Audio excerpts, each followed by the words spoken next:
Farhad, how are Yeah, you? very well. Thank you, Patrick. And good afternoon, everyone, or good morning, good evening, depending on where you are. You could be next door, you could be around the world. And isn't that the whole point of the online experience, is that we collapse these notions of space and time? But space is important. And for that reason, I want to acknowledge that our campuses are located on the unceded and traditional territories of the Kwantlen, the Musqueam, the Katsi, the Semi-Amu, the Kaikite, and the Tsawasan First Nations. And we are committed to building relationships with these First Peoples based on honor and respect. My name is Farhad Dastur. I'm an educator at Kwantlen Polytechnic University. I've been teaching for 20 years. I also have a new virtual reality lab with several very motivated and bright students who are working on research projects. A couple of them are actually in the audience today. And I'm also a scholar. I also do research. And so this transition to online has impacted me greatly. I also have a 9-year-old son who's also moved to online in the elementary school system. So I'm in this unique situation of delivering online, but also experiencing what it's like for the young learners. And really, in my talk today, my target are educators who are doing this transition, who are perhaps anxious about it, curious about it, excited about it, the range of emotions. And I just wanted to give them four pathways to think about how to do this transition. And the first one would really be to practice radical honesty. And I can tell you right now that my computer keeps telling me that my internet connection is unstable. It doesn't tell me my personality is unstable, so that's good. But I noticed my computer goes in and out, so I'm terrified actually that during my presentation I'm going to lose the connection. So, that's the kind of honesty I'm talking about, and that's how I begin with my students. I tell them I am learning how to teach online every bit as much as they're learning how to learn online. And if there was ever an opportunity to blur the lines between teacher and learner, this is it. This admission that we are all learners allows me to tap into the great skill sets that my students embody in terms of technological skills, communication skills, etc. And I can then unleash their desire to engage in pro-social behaviors to help each other. So we set up a chat room. In fact, they organized that. And then I would watch as the students, frantically asked questions about how to upload videos or how to figure out an assignment that I had posted, and the students would help each other. So if you look at the next slide, I actually have some screenshots of actual text messages where this happened. And here's a student saying, "Hello, I was wondering how specific or detailed we should be with our storyboards. For example, for each box, should we already have established exactly what we will be saying or just a general idea?" Minutes later, another student came in and said, "General idea."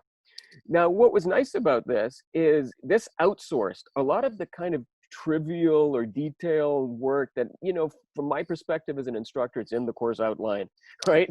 Or I had mentioned it. But for whatever reason, students perhaps hadn't seen it or didn't quite understand it.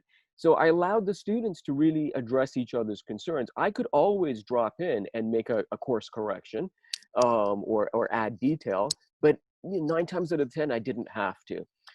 In this next text message, the student says, "With the permission of Dr. D," that would be me, "I want to host an event where we all get to meet and introduce ourselves, given the COVID-19 situation, where we all miss going to the university. Let's meet and get to know each other." This student became the course mother.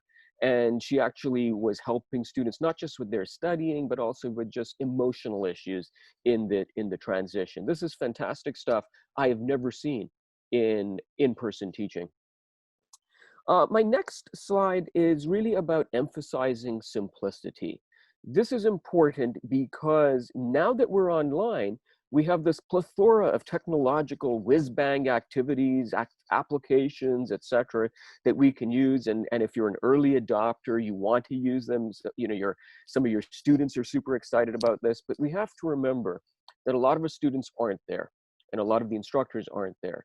They're scared about how to do this properly and what will happen if there's a technological glitch, or are students actually learning? You don't have that facial feedback necessarily. So this is not the time to overload our students with the fire hose of information and technologies and apps. Really, what we need to do is emphasize that technology must enhance pedagogy. It should be in service of those deep learning commitments that we had and we've always had.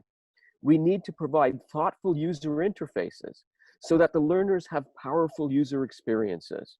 But always, clarity, consistency, and coherence are the goals. My third path is a plea to use active and experiential learning activities. These are activities in which our students have tangible, concrete experiences. They then reflect on these experiences, connect their experiences to theory, and then test their conceptual models against reality. This is the work of David Kolb. It's well known within the educational sphere, and it becomes even more important in the online environment. So this immediately people say, well, how can you do this? By definition, the students aren't there and you're not in a classroom where you can give them things to do. And I say, well, they're somewhere and you can still instruct them to do things. So in the image I have here of Gustave Caillebott's A Rainy Day in Paris painting, this was an exam question that I had in my perception class where I basically said to students, on the quiz, go find a painting that is meaningful to you online, and then identify in that painting 8 different cues of depth perception, monocular cues of depth perception. Highlight those cues, talk about them, give me the reference where you found the definition, and how are they working in that specific painting. Then upload your answer to the course management system, and that is what I will grade. Well, this accomplishes a number of things. It makes the question very difficult to cheat and plagiarize on. It allows the student to actively engage in a search process and work with the question and make it personalized so they have some interest in it. And it makes my job as an instructor infinitely more interesting in grading 35 different paintings with all of these different types of answers that are unique to that student and that painting. So it becomes much more enjoyable. You know, online permits activities and engagements that are difficult to do in in-person lecturing. I think we sometimes think that online is the next best thing to in-person, but in fact, we can do things that we simply can't do with in-person, and we can reach a much wider audience. And when you do it asynchronously, then you put the control in the learner's hands as to where and when and how many times they engage with the material.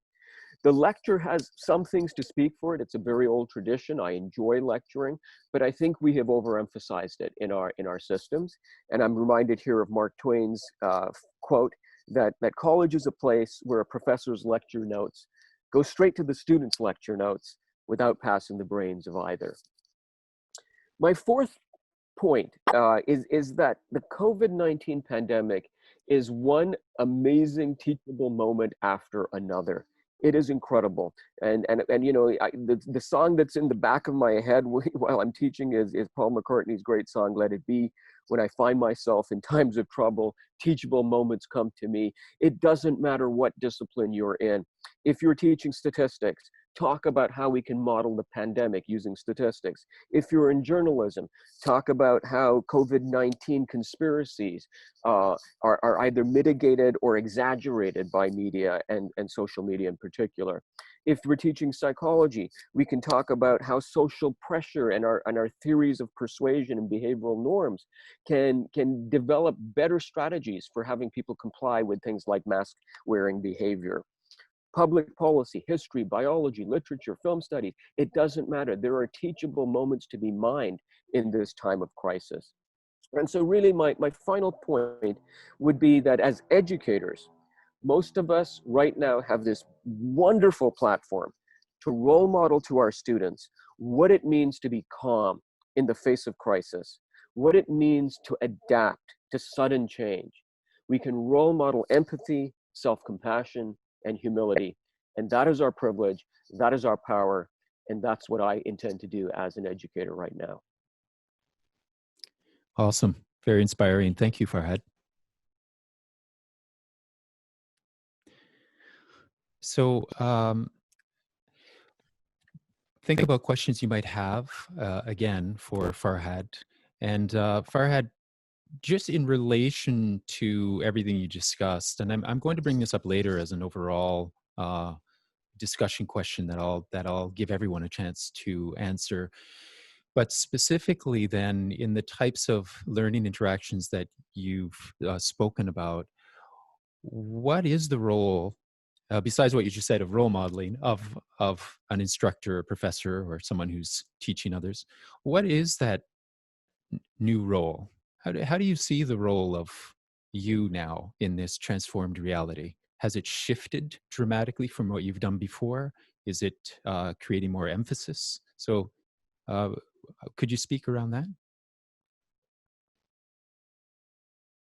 Yeah, thanks, Patrick. I think much of the role is the same as it was. The things that have made this form of education work so well for centuries is a stable thing. It works. Of course, the technology, the online, has added very interesting dimensions. But I think coming back to one of the earlier points I made, it is more important than ever to practice what we preach, to be honest, to be transparent with our students about what we can and cannot do, that we are also learners here, that we can learn from our students, that we're going to Yes. practice things in the classroom as an experimental thing, and we'll get feedback, and there's methods for doing that. But that becomes really important. The students see you as human when you do that, and then they're much more willing to respond and help you out and break that the sage on the stage tradition that we've had for too long. Great. Thank you so much. So, again, lots of wisdom here. Thank you, Farhad. Thank you, Christine. We're